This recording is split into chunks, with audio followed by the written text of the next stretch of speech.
Bom dia, irmãos. A paz do Senhor. É um privilégio estar aqui nessa manhã e, como o irmão orou, nós dependemos totalmente da misericórdia de Deus para estar aqui, para estar ouvindo a palavra de Deus, para estar falando a palavra de Deus. E, nesse sentido, eu queria pedir mesmo para que você abra o seu coração. Deus tem falado conosco bastante a respeito da cruz. A cruz tem algo para nos falar muito ainda. Deus, por um tempo, falou bastante conosco acerca da Santa Ceia. E hoje está falando muito conosco acerca da cruz, o significado da cruz. Nós estamos numa série de pregações que falam a respeito da cruz. E semana passada o Tony ministrou a palavra de Deus, dizendo que a cruz nos liberta da nossa vontade para aceitar a boa, perfeita e a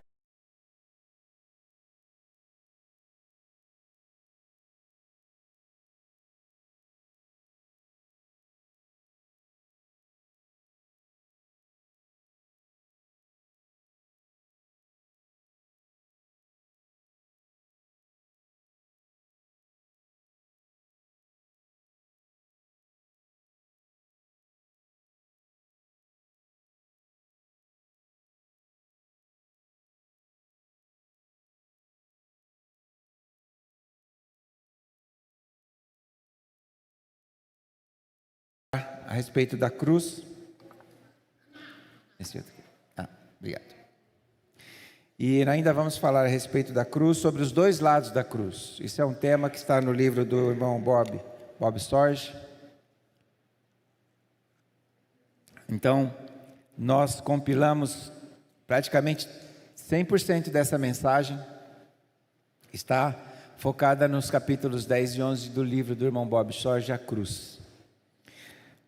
Mas antes de fazer isso, eu queria só fazer uma introdução sobre cerca do Jesus histórico, né? Será que de fato existiu um homem chamado Jesus e este foi crucificado?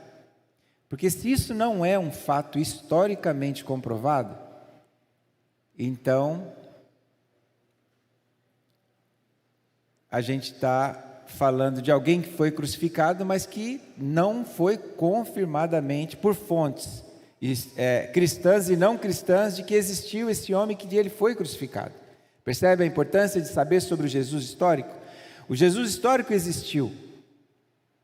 Houve um homem que foi crucificado, chamado Jesus, e o que se discute no meio acadêmico é o motivo disso. Então, não há dúvida que houve esse homem. Agora, para os cristãos, ele era o Messias.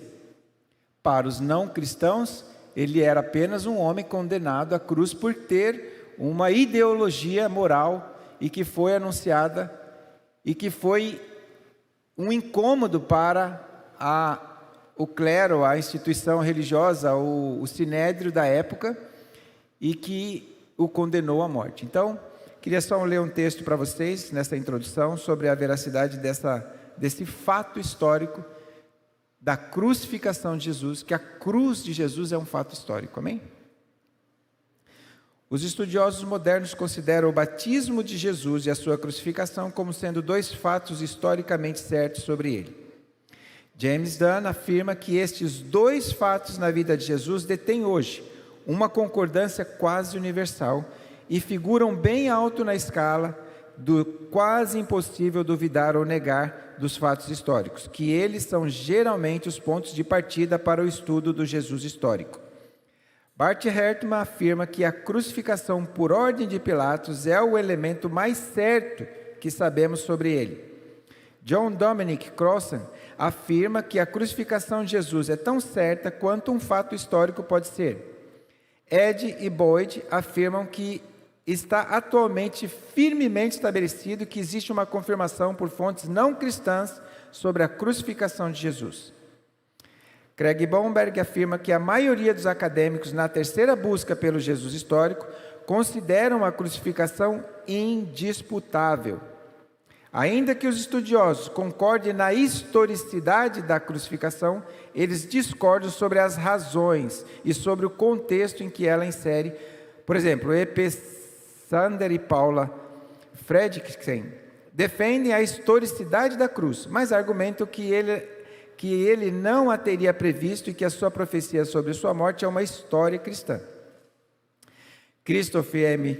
afirma que, embora as razões exatas para a morte de Jesus sejam difíceis de determinar, um dos fatos inquestionáveis sobre ele é que ele foi crucificado. Geza Vermes também entende que a crucificação é um evento histórico, mas apresenta a sua própria explicação e contexto para ela. Por último, John P. Mann enxerga a crucificação de Jesus como um fato histórico e afirma baseado, primeiro, no critério do embaraço, que os cristãos não teriam inventado uma morte sofrida do seu líder.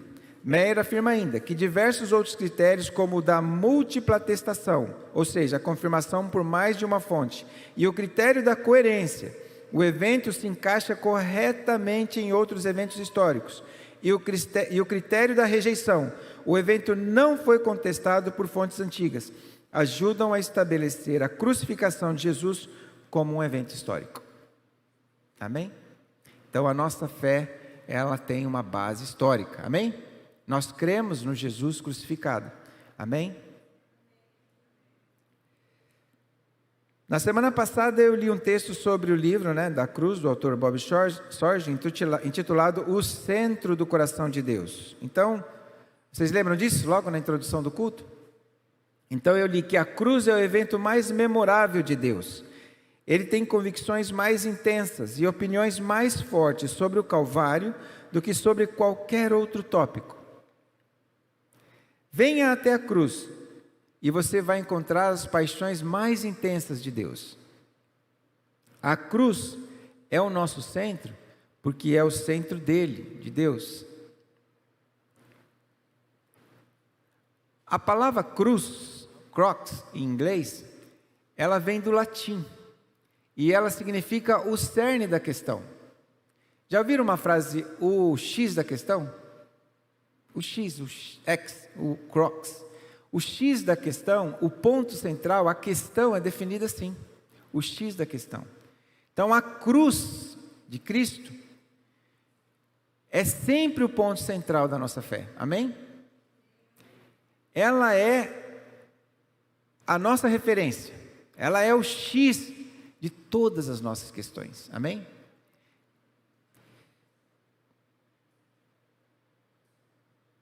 Ela é o que nos calibra. Parece que o inimigo, o diabo, o mundo, a cultura, as preocupações da vida conspiram para nos afastar do centro que é a cruz. Agora, como a gente pode definir o que é uma cruz? É um sofrimento, amém? É um sofrimento dentro da vontade de Deus. Pode definir assim? É simples. O que é a minha cruz? É um sofrimento que eu entendo que está dentro da vontade de Deus. Quando Jesus foi para a cruz, sofreu o que sofreu, isso estava dentro do propósito de Deus? Então, isso que é a cruz. É o sofrimento dentro, que acontece na minha vida, na sua vida, que está em concordância com a vontade de Deus. Amém? Isso é importante saber. O primeiro sermão de Jesus, capítulo 5 de Mateus, fala das bem-aventuranças, não é isso? Então ele fala assim, bem-aventurados os pobres de espírito. Quem aqui é pobre de espírito? Deixa eu levantar minha mão. Mas o que é ser pobre de espírito?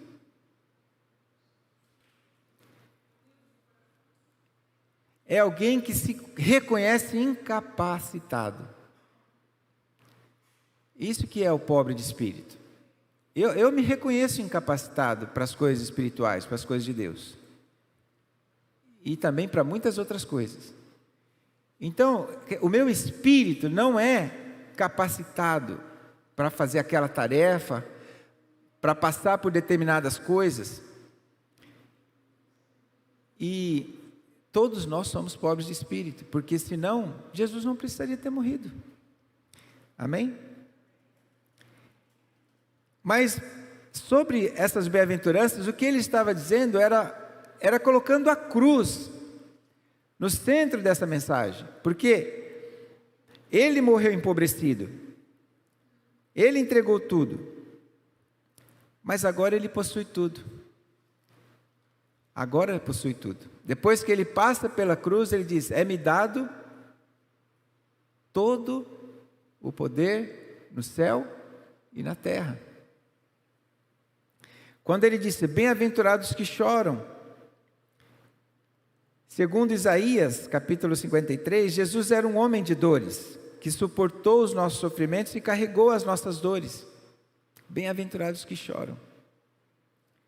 Bem-aventurados mansos. O fato de que o Filho de Deus morreria em uma cruz é uma mansidão consumada. E agora ele herdou toda a terra. Amém? Bem-aventurados misericordiosos.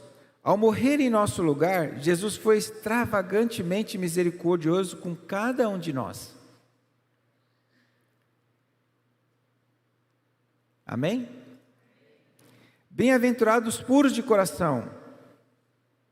Nosso coração puro morreu como um cordeiro imaculado e inocente, e agora toda a criação bendiz o Cordeiro de Deus.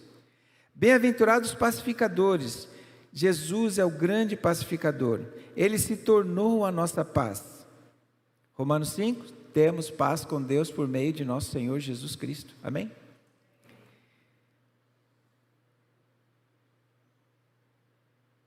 Bem-aventurados que sofrem perseguição por causa da justiça. Além de todo argumento, Jesus foi crucificado por causa da justiça, e agora é abençoado para sempre. Então, assim, a pregação de Jesus, ela tem a cruz como o X da questão, como alvo. E a mensagem de hoje, ela tem um tema que chama os dois lados da cruz. Os dois lados da cruz. Sabia que a cruz tem dois lados? Ora, se a palavra de Deus é considerada como uma espada de dois gumes, ou seja, ela corta tanto para quem ela é anunciada, como quem anuncia, não é? Assim também a cruz de nosso Senhor Jesus Cristo tem dois lados. Ela tem um lado que é a questão da substituição. Jesus morreu em nosso lugar. Ele foi crucificado e foi condenado, desceu ao inferno, foi ressuscitado, como diz o credo, desceu à mansão dos mortos, ressuscitou ao terceiro dia, subiu ao céu, está sentado à direita de Deus Pai, de onde há de vir a julgar os vivos e os mortos. Isso é lindo, esse credo é maravilhoso. Maravilhoso. A cruz tem o outro lado, que é a identificação. Então imagina só, uma cruz onde Jesus está de um lado da cruz, e você e eu estamos do outro lado da cruz. E é o que nós vamos falar aqui nesta manhã. Porque se um lado da cruz existe para que você não precisasse passar pelo que ele passou, descer ao inferno, o outro lado da cruz te capacita a sofrer, te capacita a passar por aflições. Percebe? E talvez você ainda não entendeu isso. Talvez para muitos que condenam Deus, dizendo: por que há tanto sofrimento no mundo? Bom, eles culpam a Deus. E Deus, tudo bem, mas eu já paguei a minha culpa na cruz. Amém? Então, a cruz nos livra da separação eterna, da morte eterna. E a cruz nos capacita a sofrer. E é o que nós vamos ver aqui. Quem está disposto a ir à cruz? Esteja disposto a estar na cruz, meu irmão. Não tem outro lugar melhor de libertação do que esse lugar, que é a cruz de nosso Senhor Jesus Cristo. Amém?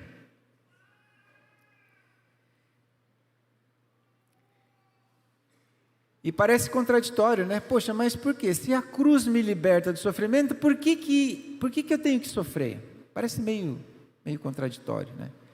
Mas essas contradições, elas superficialmente parecem paradoxos, parecem contradições, mas quando você mergulha na palavra, você vai ver que elas são totalmente paralelas, não há contradição. Agora, olha só o que parece contradição na cruz, ou se há contradições na cruz, Deus crucificou essas contradições. Olha só, quando Jesus morreu por nós, o Calvário se tornou uma montanha de contradições. A primeira coisa, a vida morreu. Certo ou não? A vida morreu. O bem foi vencido. A justiça se tornou pecado. A luz foi superada pelas trevas. Deus foi desamparado por Deus. Uau! O abençoado foi amaldiçoado.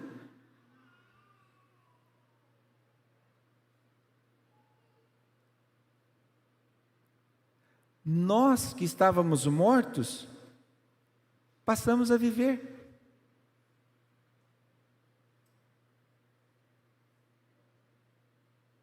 Nós que éramos amaldiçoados pelo pecado, podemos agora ser abençoados eternamente.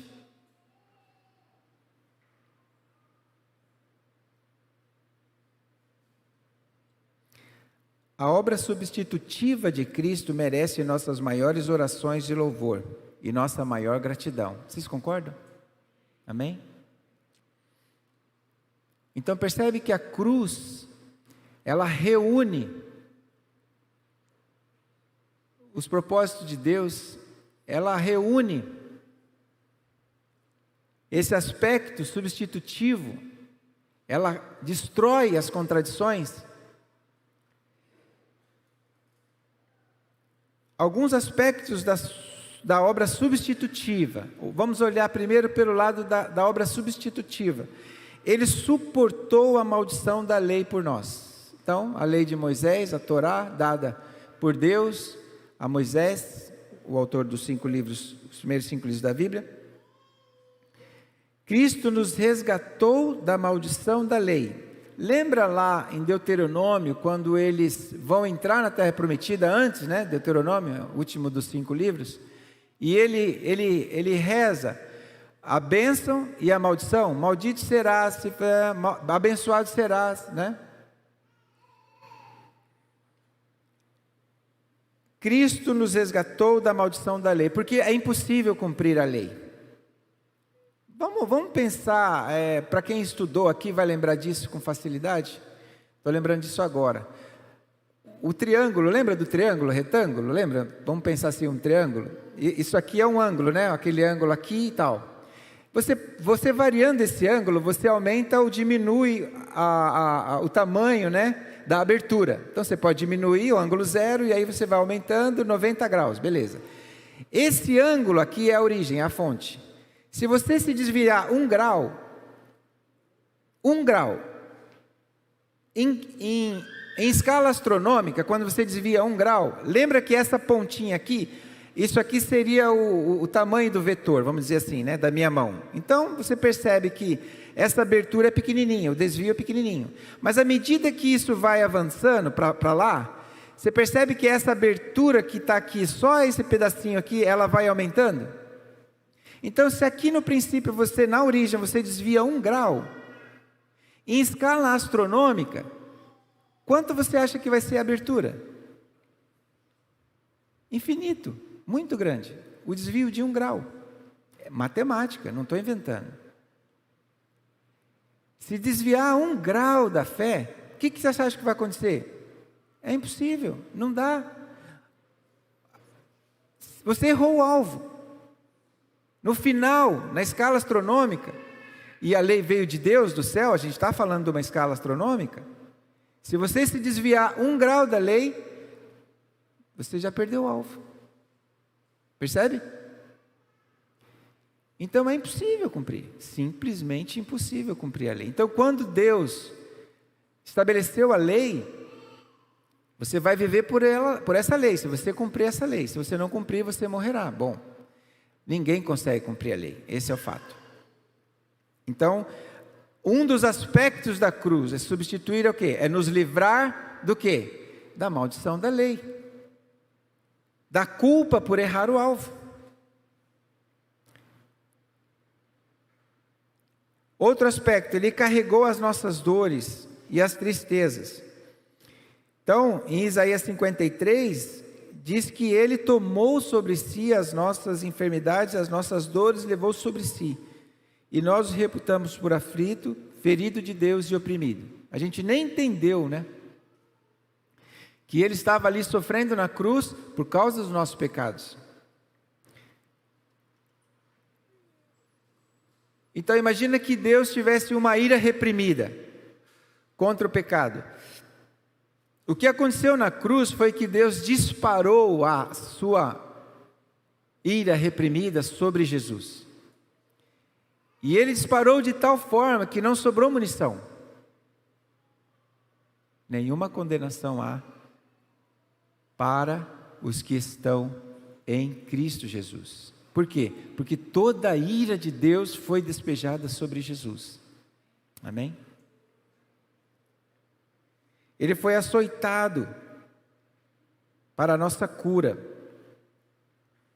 carregando Ele mesmo em seu corpo, sobre o madeiro, os nossos pecados, para que nós, mortos para o pecado, vivamos para a justiça. Pelas suas chagas fostes sarados. Ele carregou a punição pelos nossos pecados. Isso você já sabe. O que Deus disse, o salário do pecado era a morte. Deus avisou a Adão e Eva: certamente morrerás. Isso é um juízo de Deus no Gênesis. A desobediência gera morte. A desobediência é pecado. E foi o que aconteceu desde o Éden. Agora, uma coisa que eu estou lembrando do Éden: Deus preparou um lugar aonde Ele deu ao homem a possibilidade de ter um relacionamento pessoal com Deus. Lembra que Deus passeava no jardim? Toda tarde? Passeava, trocava passos. Era um lugar de um relacionamento pessoal com Deus. E nós perdemos isso. Mas o que acontece na cruz? Jesus resgata esse relacionamento pessoal com Deus. Hoje nós temos um relacionamento pessoal com Deus. Amém? Então, Ele carregou a ira de Deus por nós. Ele foi condenado em nosso lugar. Ele absorveu a solidão por nós. Então, Ele morreu em completa solidão. Porque Ele poderia, o autor de Hebreus diz que Deus diz assim: olha, eu não quero que vocês sejam mesquinhos, porque eu digo, de maneira alguma te deixarei, nunca jamais te abandonarei. Jesus, antes de subir, disse: eis que estarei convosco todos os dias. Então, a solidão de Jesus abriu para nós a porta de uma amizade com o Criador. Quem foi que disse: vinde a mim, todos os que estáis cansados e sobrecarregados de eu, aprendei de mim, que sou manso e humilde de coração. Quem que disse: eis que estou à porta e bato, aquele que ouvir a minha voz, abrir a sua porta, eu entrarei, eu cearei com ele. É uma amizade que começou à medida em que nós cremos. Tudo isso é a obra substitutiva de Jesus. Quando meditamos na morte substitutiva de Cristo, nós estamos contemplando uma das mais gloriosas verdades do Evangelho. Porém, isso é somente a metade da mensagem da cruz. Existe um outro lado da cruz, a ser explorado e conhecido. A nossa identificação. O que é a cruz? Que nós falamos, o que é o sofrimento? O que é a cruz? O que é a cruz? É um sofrimento que está dentro da vontade e do propósito de Deus. Isso é uma mensagem da cruz. E é a outra parte. De um lado, Jesus nos substituindo. Do outro lado, nós nos identificando com Ele. Amém?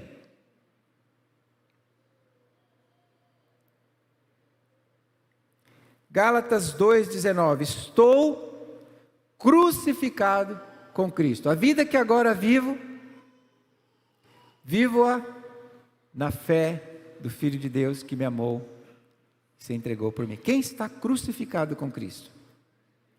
Se você está crucificado com Cristo, você está do outro lado da cruz. Você está identificado com Ele. Amém? Então, o que é que Jesus fez? Ele se tornou o nosso exemplo, nosso modelo. Quando Ele vai para a cruz, Ele vai nos substituir e Ele vai ser o nosso campeão, Ele vai ser o nosso modelo. Ele vai falar, ó, é assim que se submete à vontade de Deus, é assim que se perde o controle. Amém? Então,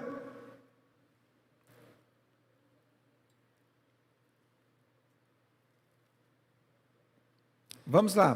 Pedro coloca isso de uma forma muito especial. Vamos ler 1 Pedro 2,21. Vou abrir aqui para nós lermos. 1 Pedro 2,21.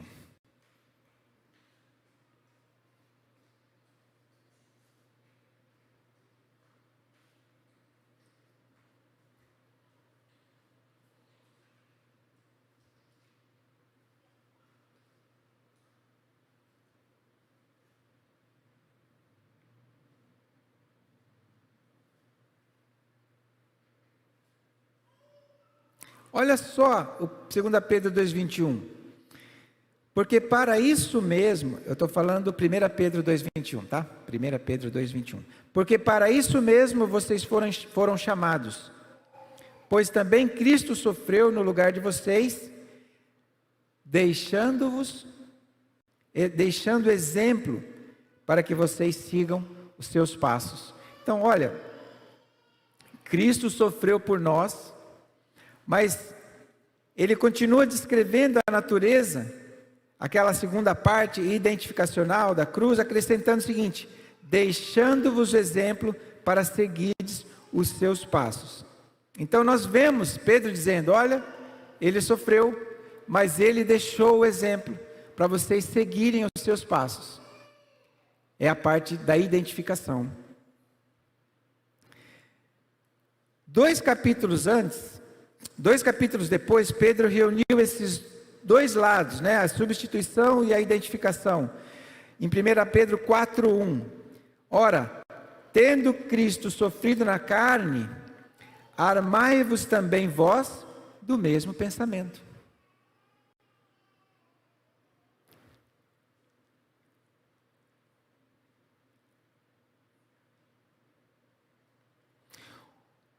O motivo pelo qual nem sempre entendemos as características que distinguem o lado substitutivo do lado identificacional da cruz é porque elas parecem contraditórias. Mas, na última forma, existe uma verdade robusta nisso. Então, a contradição já nos fez a pergunta: a cruz nos salva do sofrimento? Sim, o lado substitutivo, a cruz nos salva do sofrimento.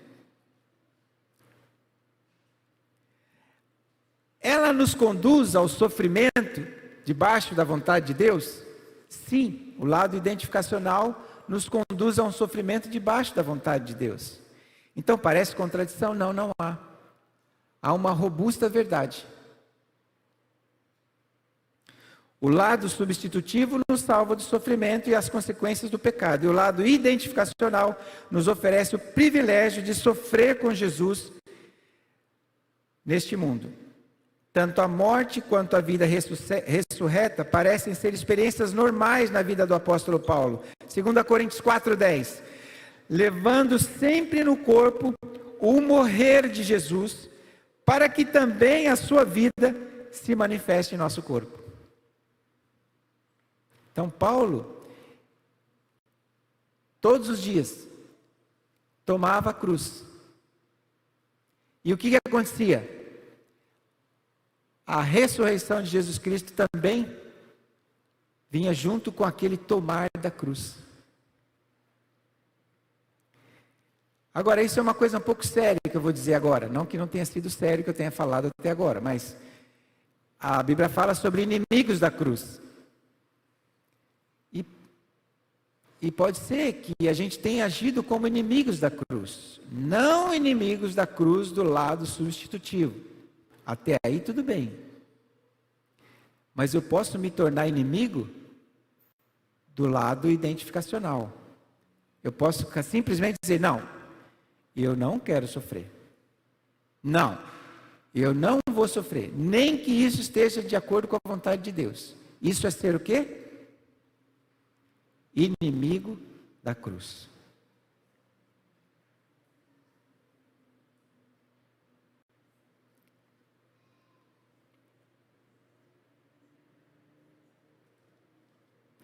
Vamos dar uma olhada em Filipenses, capítulo 3, versículos 18 e 19.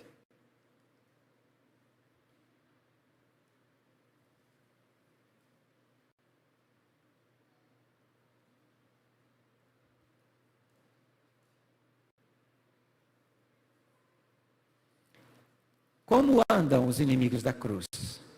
Pois muitos andam entre nós, dos quais repetidas vezes eu lhes disse, e agora digo até chorando, que são inimigos da cruz de Cristo. O destino deles é a perdição, o Deus dele é o ventre. E a glória deles está naquilo que deviam se envergonhar, visto que só pensam nas coisas terrenas.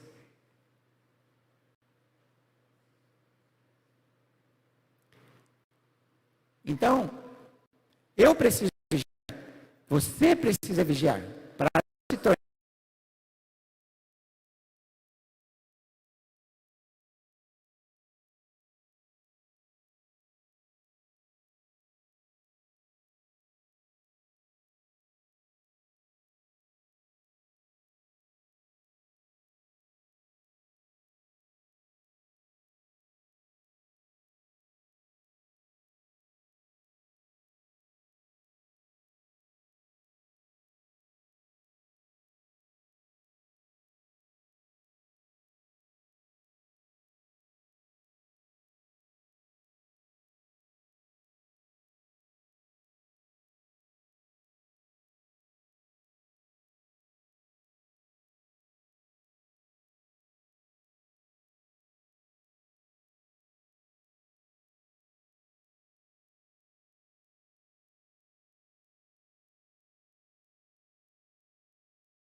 Que procede da lei, mas aquela que é mediante a fé em Cristo.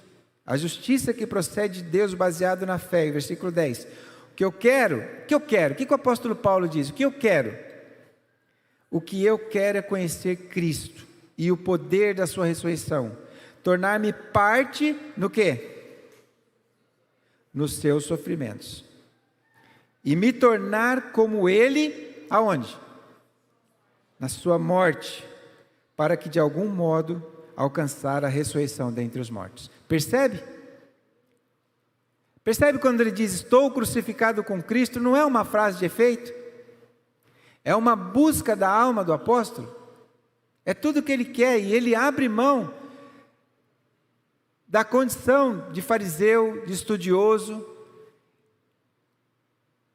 do conhecimento, do grau dos relacionamentos que ele tinha, da autoridade que ele tinha, da confiança que ele tinha das outras pessoas. Ele abre mão de tudo. Por que ele abre mão? Porque ele queria se identificar com quem? Com Jesus. Aonde que o apóstolo Paulo queria se identificar com Jesus? Na cruz. Na cruz. Isso é sério, porque há um evangelho sendo pregado, de pessoas ensinando a se identificar com Jesus, para ficar rico, para se dar bem, para não ter sofrimento. Você abre o rádio, você liga o rádio, você vai ver, não um evangelho, você vai ver um marketing. Olha, eu vim para Jesus, eu comprei um carro, eu vim para Jesus, eu tornei empresário, eu vim para Jesus, eu ganhei o emprego que eu tanto buscava, eu ganhei uma herança. Fala para mim, isso é identificar com a cruz? Não, não é. Não é, de maneira nenhuma. Isso não é o evangelho do nosso Senhor Jesus Cristo centralizado na cruz. Isso não é. É significativo quando nós oramos e pomos a mão assim, né? Nós aprendemos, muitos de nós, orar assim.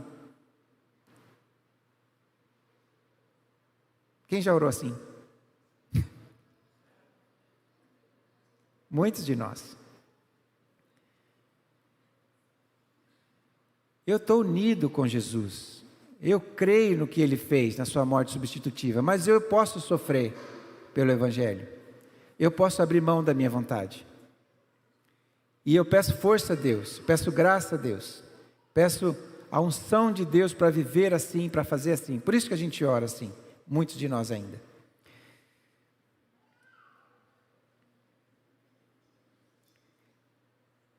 Inimigos da cruz perdem a solidariedade do sofrimento de Jesus, não é? Elas vivem somente para a efemeridade do mundo, para as coisas do mundo. Elas não se identificam, né? Elas não se solidarizam com o sofrimento de Jesus. Eles perdem a sua herança espiritual.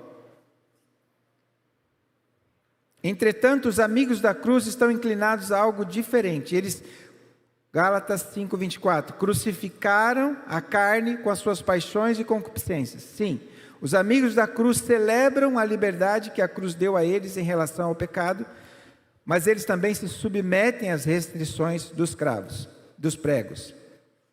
Vem cá. Então a partir de agora eu vou me identificar com a cruz. Eu vou me identificar com a cruz. Agora deixa eu te perguntar uma coisa. Você aceita alguém pregar você na cruz? Olha, não tem como você subir na cruz e pegar o martelo e pregar um dos braços. E agora? Não, e agora? Você está lá pregado, conseguiu pregar os pregos do pé, conseguiu pregar o prego da mão, e agora? Então dá para eu me crucificar? Então, Deus vai trazer alguém para te crucificar, tá bom? Você entendeu? Maridos, não olhem para suas esposas, esposas, não olhem para os seus maridos. Não olha para o outro lado. Não dá para eu me crucificar, alguém precisa me crucificar. Então, dê graças a Deus pelos irmãos que você tem, pelos filhos que você tem, pela esposa, pelo esposo, tá bom? Dê graças por tudo. Elas estão te ajudando a fazer uma coisa que você quer fazer e não consegue fazer. Tá bom? Então, concluindo, existe um paradoxo, né? No repetido ensino de Jesus. Qual que é o repetido ensino de Jesus que Haroldo pregou aqui, que está nos 4 evangelhos? Então vamos ler. Quem ama, João 12:25, quem ama a sua vida perde-a, mas aquele que odeia a sua vida neste mundo, preservá-la-á para a vida eterna. João 12:25. Lucas 17:33. Quem quiser preservar a sua vida, perdê-la-á, e quem a perder, de fato a salvará. Marcos 8:35. Quem quiser, pois, salvar a sua vida, perdê-la-á, e quem perder a vida por causa de mim e do Evangelho, salvá-la-á. E Mateus 10:39. Quem acha a sua vida, perdê-la-á. Quem todavia perde a vida por minha causa, achá-la-á. Então, irmão, concluindo, abrace os dois lados da cruz. A cruz é o X da questão. É o ponto crucial. Existe algo na natureza que se chama repouso. Repouso. Então, quando você joga uma pedrinha na água, o que você faz? Você causa o quê? Uma perturbação. Uma perturbação. Você joga uma pedrinha na água, o que ela vai fazer? Ondas. Você perturbou o ambiente. Você pega um galho de árvore, de amora, de qualquer, e dobra ele, enverga ele e solta. O que vai acontecer? Você perturbou aquele elemento. E ele vai tentar fazer o quê? Voltar para onde? Para o repouso. Isso é da natureza. A gente usa isso, o homem aprendeu a explorar esse dom da natureza. E isso é aplicado na maioria das coisas. Um carro automático, por exemplo, você seta lá 90 km por hora. Você pega uma subida, você acha que ele vai ficar 90 por hora? Não, não vai ficar. Você não está com o pé no acelerador, você apertou o botãozinho lá, tirou o pé do acelerador, colocou o pé no descanso, você falou, eu quero 90 km por hora. Ele vai a 90 km. Pegou uma subida, qual que é a tendência da velocidade? Cair. Só que existe um mecanismo de compensação, de injeção de potência no motor, que vai fazer o quê? Vai injetar mais combustível no motor, né, no sistema, e isso vai fazer com que tenha mais potência no motor. E aí o que acontece?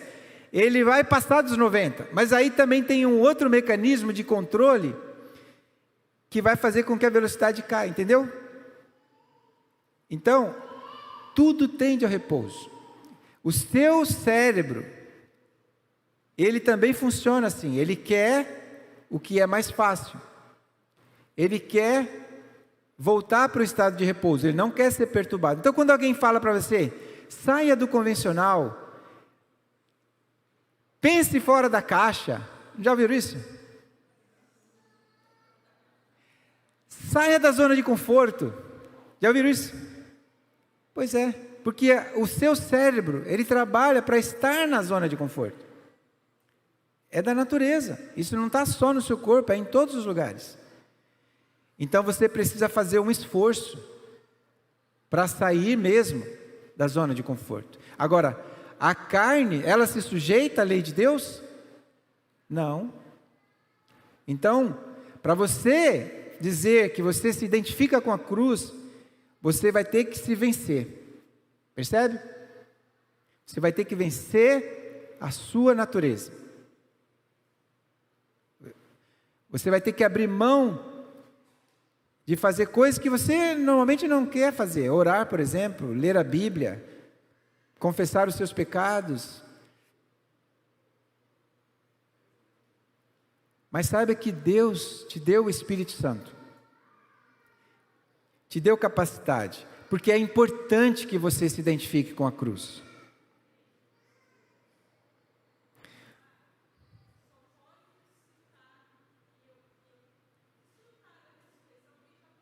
Exato.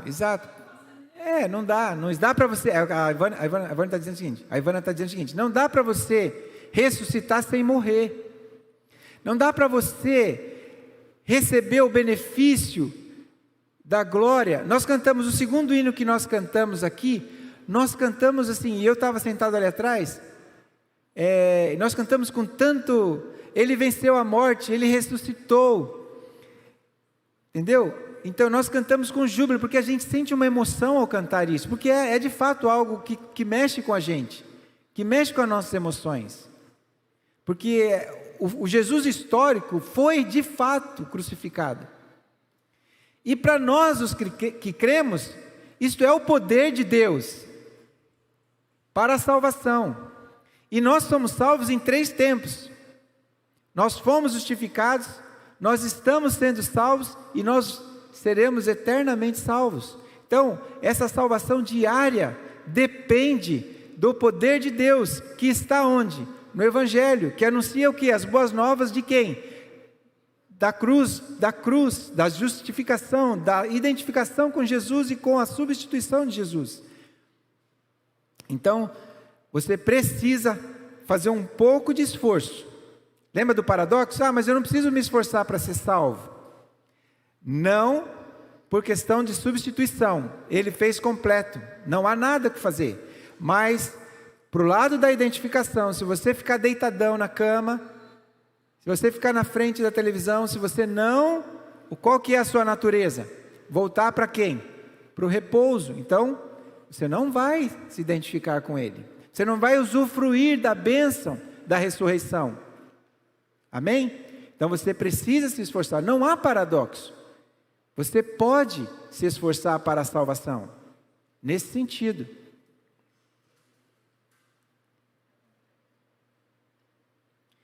Então abraça o seu chamado, meu irmão. Você tem uma vocação celestial. Quem tem uma vocação celestial? Quem tem uma convocação celestial? Eu também. Então eu vou me identificar com Jesus na questão substitutiva e na questão de identificação, amém?